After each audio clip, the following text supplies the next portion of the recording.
दोस्तों, मरियम अलैहिस्सलाम भी यरूशलेम शहर में रहा करती थी और ईसा अलैहिस्सलाम भी इसी मुकद्दस शहर में पैदा हुए और इनको यहीं यहूदियों ने अपनी साजिशों का निशाना बनाते हुए सूली पर लटका दिया। जनाबे ईसा अलैहिस्सलाम के आसमान पर उठाए जाने के 70 साल बाद रोम के लोगों ने मस्जिदुल अक्सा पर हमला कर दिया और इस कदर तबाही मचाई कि मस्जिदुल अक्सा की सिर्फ 4 दीवारें ही खड़ी रह सकी, या ऐसा समझ लीजिए कि बैतुल मुकद्दस की सिर्फ निशानी ही रह गई थी। यहूदियों ने भी उसके बाद कई सौ सालों तक निहायत सख्त दिन गुजारे और पूरी दुनिया में जलील और ख्वार होते रहे। मस्जिदुल अक्सा आखिरी पैगंबर के आने तक इसी तरह रही जब तक कि वाक़या मेराज पेश नहीं आया। मुसलमान पहले इस मस्जिद की तरफ रुख करके अपनी इबादत किया करते थे, लेकिन फिर अल्लाह के हुक्म से इनका किबला खाना काबा को बना दिया गया। लेकिन मस्जिदुल अक्सा की इज्जत, इसका क़याम और इसका मर्तबा मुसलमानों के दिलों में ज़रा बराबर भी कम नहीं हुआ।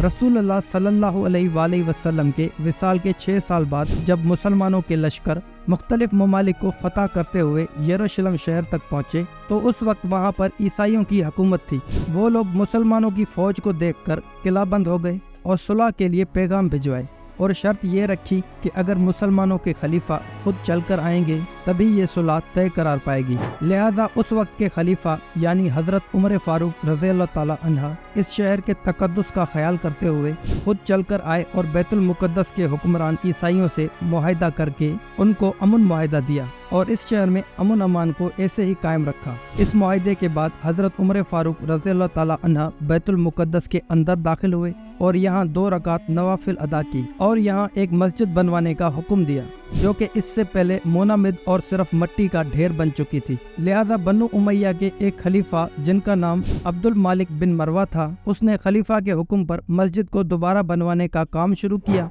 बाद में मुख्तलिफ मुसलमान बादशाहों ने मुख्तलिफ अदावात में इसकी मरम्मत और तोसी का काम जारी रखा और इसके अलावा उन्होंने एक और वसी और आलीशान इमारत भी कायम करवाई जिसका नाम कुब्बत सुगरा रखा, जो कि इस वक्त ये सुनहरे गुंबद वाली इमारत है। साल 1099 में ईसाइयों की सलेबी अफवाज ने इस मस्जिद पर हमला करके इस पर कब्जा कर लिया और मुसलमानों को यहाँ से कत्ल करके भगा दिया, जिसके बाद सुल्तान नूरुद्दीन जंगी ने बैतुल मुकद्दस को वापस लेने के लिए मुहिम का आगाज किया, लेकिन वो अपनी जिंदगी के अंदर ऐसा ना कर सके। लिहाजा उसके बाद सुल्तान सलाहुद्दीन अयूबी जो कि बादशाह बने तो उन्होंने साल 1187 में सलेबी अफवाज को शिकस्त दी और यरूशलेम शहर को एक बार फिर से मुसलमानों के लिए आज़ाद करवा लिया। इसके बाद सन 1918 तक सब कुछ ठीक रहा और फिर बरतानवी हुकूमत ने यरूशलेम शहर को मुसलमानों से छीनकर अपने कब्जे के अंदर ले लिया। बरतानिया के कब्जे में ये शहर आने की देर थी कि यहूदी यहाँ तेजी से आकर आबाद होने लगे,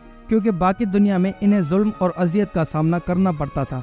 यूँ चंद सालों में बड़ी तादाद में यहूदी यहाँ आकर रहने लगे और फिर साल 1948 में यहूदियों ने यहीं पर अपने एक अलग मुल्क यानी इसराइल के क़याम का ऐलान कर दिया। बस वो दिन है और आज का दिन है कि यहूदी अर्ज़ मुक़द्दस की ज़मीन पर मुसलसल कब्जा करते जा रहे हैं और आज उन्होंने असल फ़लस्तीन को एक छोटे से इलाके तक महदूद करके तकरीबन पूरे ही मुल्क पर कब्जा कर लिया है। प्यारे व्यूवर्स, यहूदी, मुसलमान और ईसाई तीनों ही अर्ज़ मुक़द्दस पर अपनी मिल्कियत ज़ाहिर करते हैं। अल्लाह से दुआ है कि अल्लाह हमारे मुसलमान बहन भाइयों और गज़ा के मुसलमानों को अपने हिफ्ज़ और अमान में रखे, क्योंकि वही अल्लाह रब्बुल इज़्ज़त बेहतरीन तदबीर फरमाने वाला है। दोस्तों, इसी उम्मीद के साथ कि आज की हमारी वीडियो आपको पसंद आई होगी, अपने भाई मेहरान गबूल को दीजिए इजाज़त। मज़ीद ऐसी वीडियोस के लिए हमारे चैनल को लाजमी सब्सक्राइब करें। तब तक के लिए आप अपना और अपने प्यारों का बहुत सारा ख्याल रखें। अल्लाह हाफिज़।